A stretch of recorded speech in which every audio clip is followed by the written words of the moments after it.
Hello everybody and welcome back. Root Beer here with more of the 2001 Euclid contest. We're up to question number 3. Hopefully you've downloaded a copy of the contest and tried some of these questions for yourself. So question 3 has 2 parts to it. Part A, which is just a light bulb question, so we just need a final answer.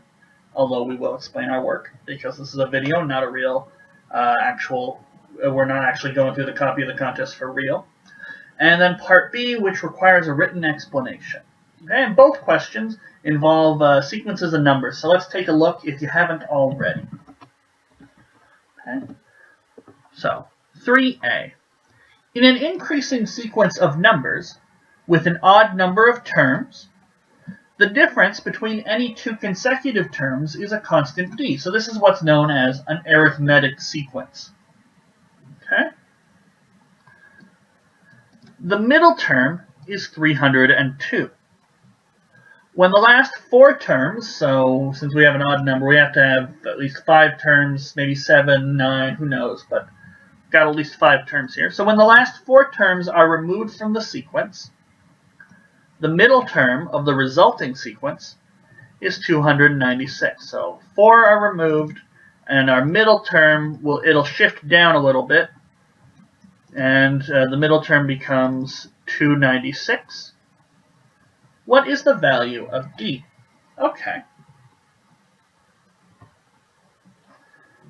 So, I have no idea how many terms there are. There's an odd number, and it's got to at least be 5. Otherwise, we wouldn't have 4 last terms to remove. But I don't know how many terms we have. So, what I'm going to do is I'm just going to pick a generic odd number. Okay? All odd numbers look a particular way. They all look like something like 2k plus 1. Okay? 2 times something, that's an even number. When we add 1, we get an odd number. So every odd number looks like 2k plus 1.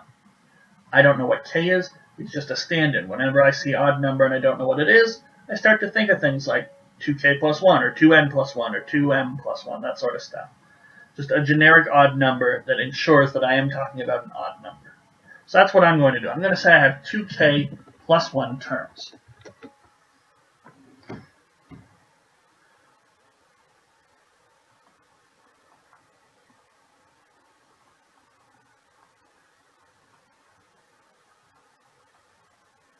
So we're going to let that be the number of terms.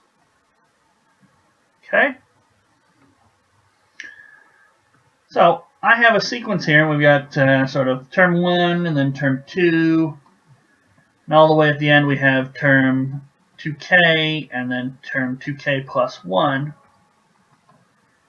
And each of these is, I don't know what they are. I don't know what these terms are. But I know they have a difference of d.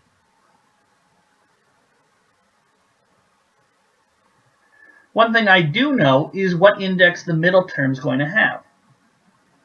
I know k plus 1 will be my middle term, and I know that that is 302. Okay? If you're wary of that, if you're having trouble with that, try letting k be an actual value. Let k be 3. Then 2 times 3 plus 1 is 7. And the middle term of any 7 numbers is going to be the 4th term. So the k plus 1st term. Okay? So although I don't know how many terms there are, if I write my odd number as 2k plus 1, I do know where my current middle term is. Okay?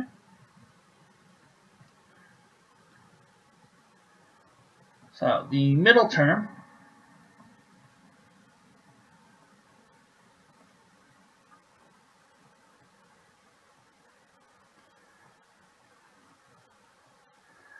between the first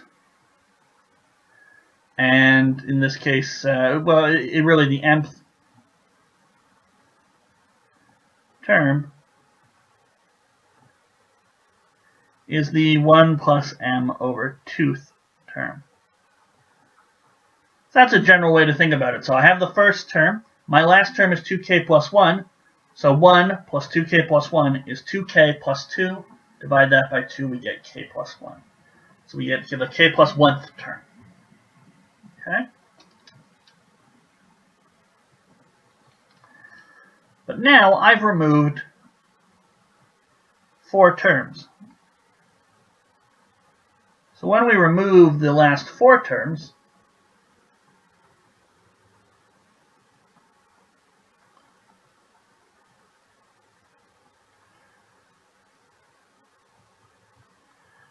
so I want to know what my last term is.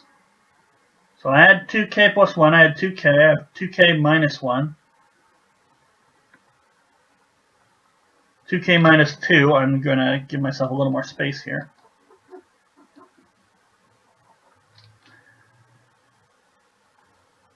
So 2k plus 1th term, the 2kth term, 2k minus 1th, 2k minus 2th, and 2k minus 3rd term. I get rid of the last 4 terms. So that one's gone, that one's gone, that one's gone, that one's gone.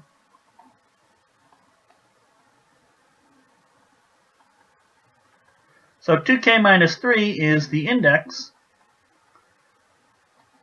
of our new last term. Okay. We got rid of the last 4 terms, so now our sequence only goes up from the 1st term to the k minus 3rd term. So now I'd like to know, with my brand new last term, what is the new middle term's index?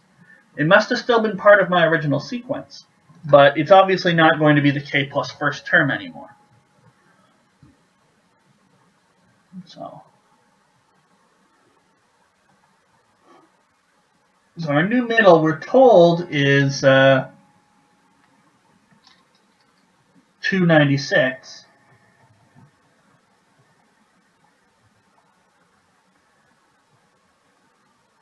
And what term is that at? Well, we're the middle term between the 1 and the last term. So that's 2k minus 3 all over 2. So that's 2k minus 2 all over 2.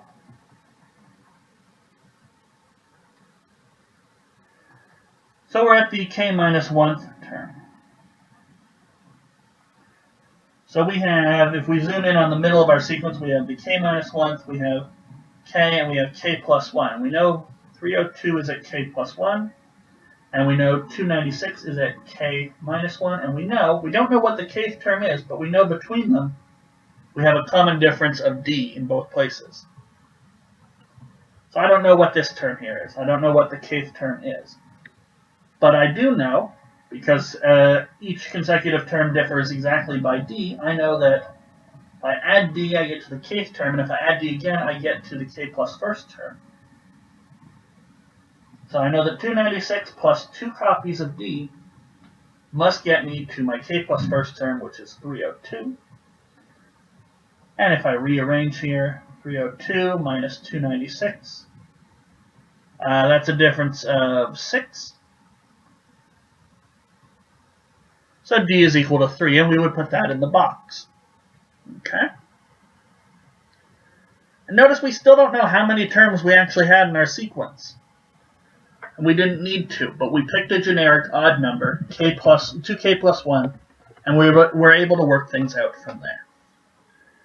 So that gave us A. What is the value of D? Well, it's going to have to be 3. Okay? Now for B part.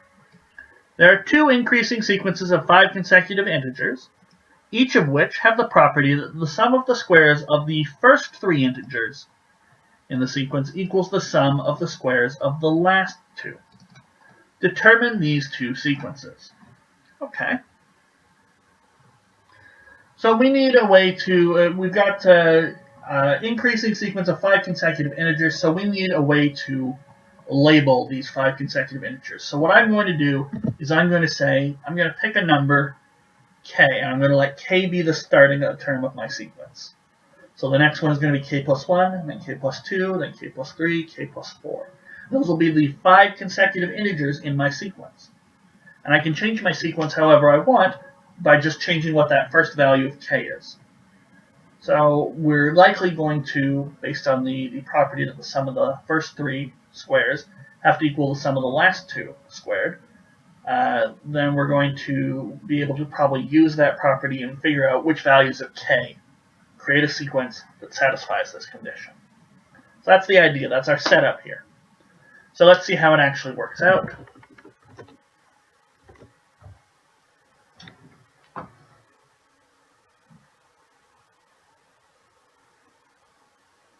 So we're going to let k, because we're told that it's a sequence of consecutive integers, I just need to add 1. So it's not a common difference of some d that is unknown. We know the common difference here. We go up by 1 every time.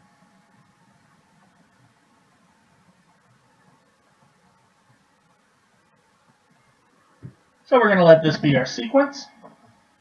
And what are we told? Well, we're told that the sum of the first 3 squares, the first 3 terms squared, is equal to the sum of the last 2 terms squared. Okay. Well, we can expand each of these out using the binomial theorem or FOIL, however we want to. So on the left-hand side, we get k squared, and then we get k squared plus 2k plus 1, k squared plus 4k plus 4, and if we FOIL out the right-hand side, we're going to get k squared plus 6k plus 9, and k squared plus 8k plus 16. So I was able to just write those down because I have had a lot of practice with these.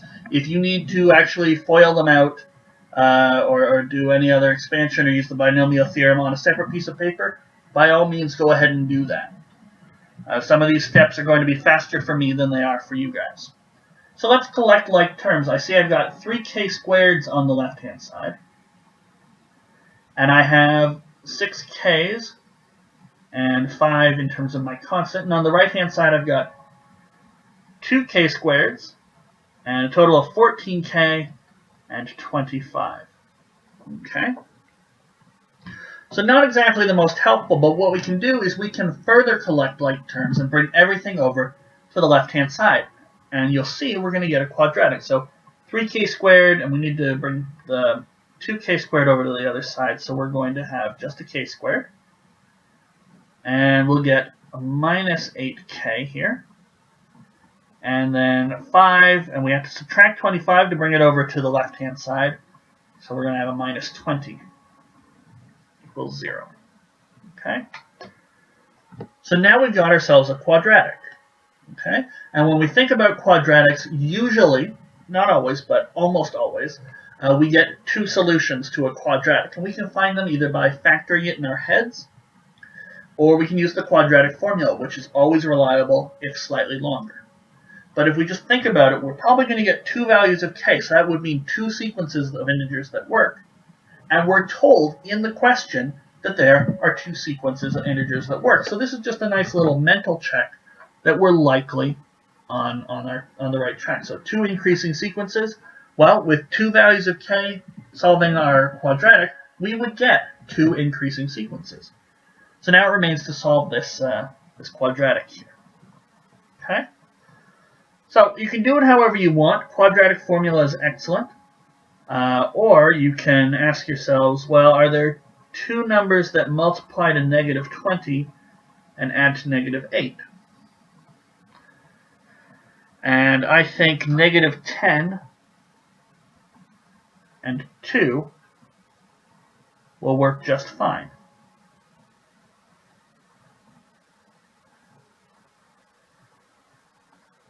So k minus 10, k plus 2. If I wanted to, I could double check by multiplying this out and seeing that it is k squared minus 8k minus 20.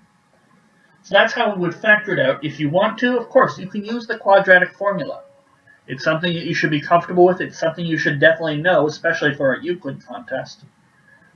But being able to factor it in your head can save you some time. And it's just a nice little measure of skill, I would say, being able to factor these things in your head. We always look for 2 numbers that multiply to the constant term and add to the term with our k. Okay, that's assuming that we have a coefficient of 1 by our k squared. Okay, but if you wanted to, quadratic formula, as I say, is fine. So, what does this mean? Well, it means this is only going to be equal to 0 if k is 10 or k is negative 2. Okay, and I think we're asked for to write down all the sequences. Well, we've got our k's, so determine these two sequences. That's what we're asked for. We've got our k values, so now to write out the sequences, we just start.